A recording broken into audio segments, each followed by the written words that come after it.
Bongga Bells, Kim at Vice nagpaulan ng pera sa mga staff ng Showtime. Wala na yung love luck pero tayo pa rin. Thank you, Kim.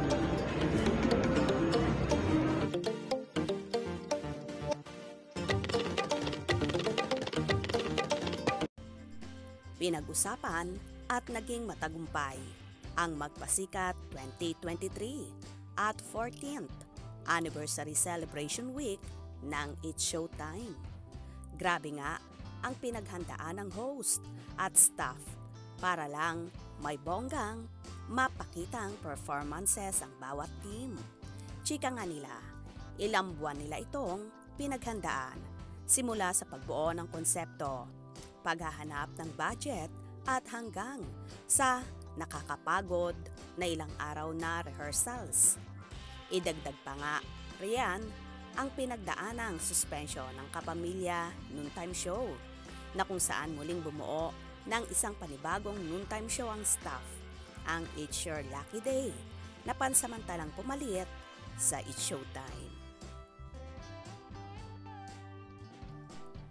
Kaya naman, right after the announcement ng winners ng Magpasikat 2023 ay namudmod ng pera sa mga staff, sina Unkabogable, Phenomenal, Superstar, Vice Ganda at ang bida ng linlang na si Kim Chiu. Sinagot din ni Meme Vice ang short vacation ng Gen Z staff sa Baguio. Very generous nga si Meme Vice kaya naman love na love siya ng staff. Mahal din niya ang It's Showtime staff at naglaan talaga siya ng isang buong araw para makipag-bonding sa mga ito.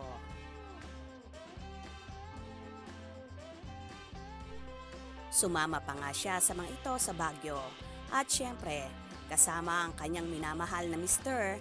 na si Ayon Perez.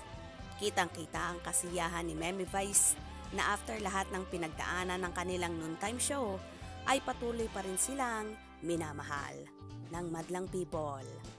Ang Baguio trip nga pala nila ay deserve ng host at staff para makapag-refresh dahil isang panibagong taon na naman ang kakaharapin nila para lang magpasaya sa madlang people.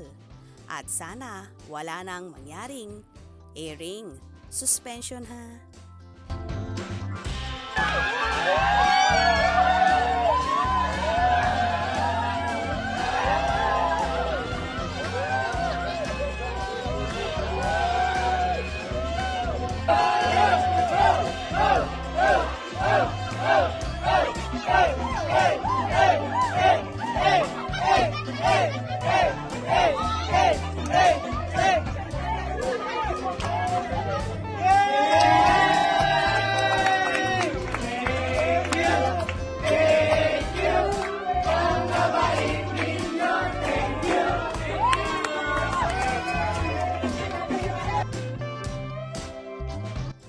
Wow! Super nakakabilib talaga ang ginawa ni Meme Vice Ganda at ganun din ni Kim Chiu na talaga namang namudmod at nagbahagi rin ng blessings nila sa mga staff ng naturang programa. Congratulations sa lahat at lalong higit sa team ni Kim, Jong at Ayon na naging grand champion sa Magpasikat 2023. Kaya naman tumutok at huwag na huwag pahuhuli sa mga maiinit na kaganapan.